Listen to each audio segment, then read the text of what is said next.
see Tranmere making quite a lot of money for in the future? Not really. I mean, he's a steady player.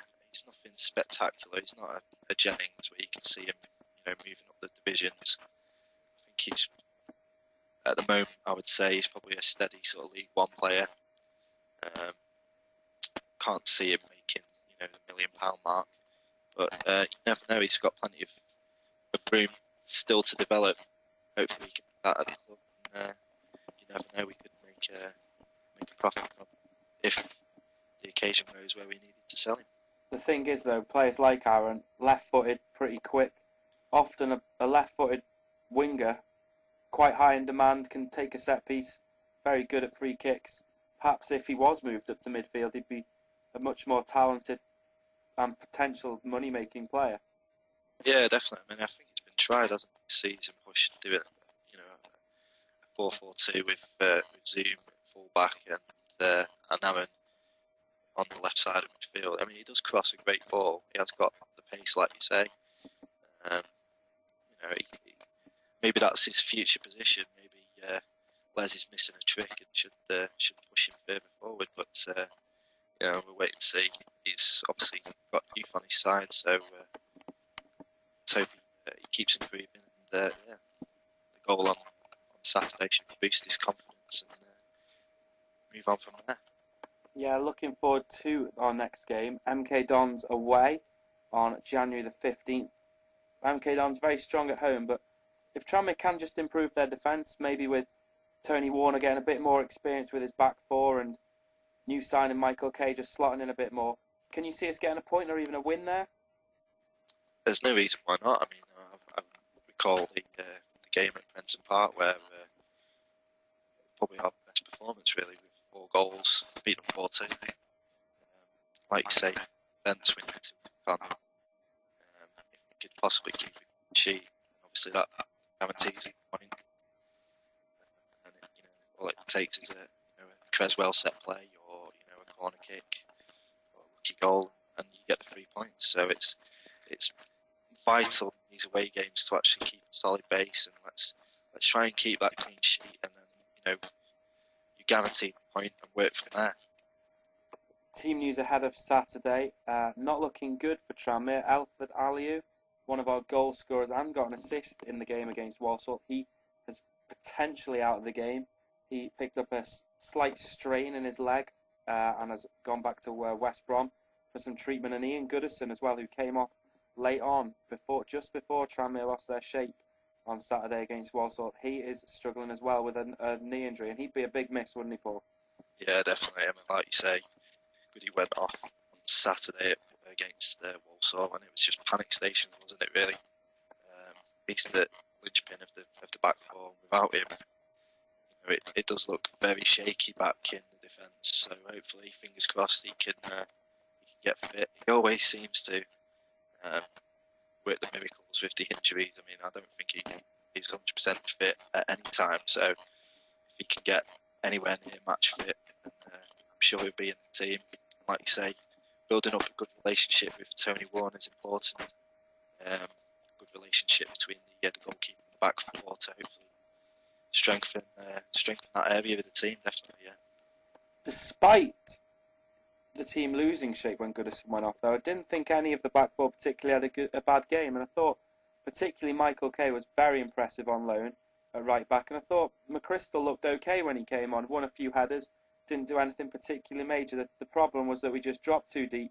We were often chasing the ball, we weren't getting our foot in, and when Walsall grabbed that second goal, however lucky it was, we weren't able to go up a gear because we'd been just sat back for 30 minutes whilst they were able to turn it on, and they always looked like scoring that third after getting the second. No, definitely, I totally agree. I mean, I think if you look at the 4 defenders individually, I think you can't really say that anyone had a bad game. Goodison was good, Creswell was good, Ash Taylor headed everything. I think he was my man of the match, to be honest. And yeah, Kay was had maybe a good solid debut. It was just those last sort of 20 minutes, everyone was just sitting back, and we gave them too much time on the ball to pick out the passes. And then obviously they got a deflection for the second goal, but the third goal was just absolutely terrible marking. Nobody picking up the guy on the back post.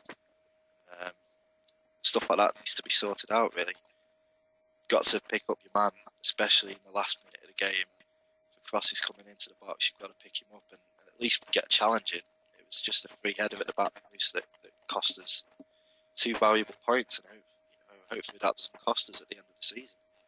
Tony Warner made some terrific saves in the game. I remember one in the final few minutes of the second half, diving away to his right to make a terrific save. And he looked a steady keeper, didn't he? He looked assured, he looked experienced, and the back four certainly seemed to trust him. Yeah, definitely. He's 36. He's been around the block, so to speak. He's a good goalkeeper. He's obviously played for Liverpool way back when. He's been around the Championship the last sort of few years. He's a good goalkeeper. And you can see that on Saturday. He made some good saves.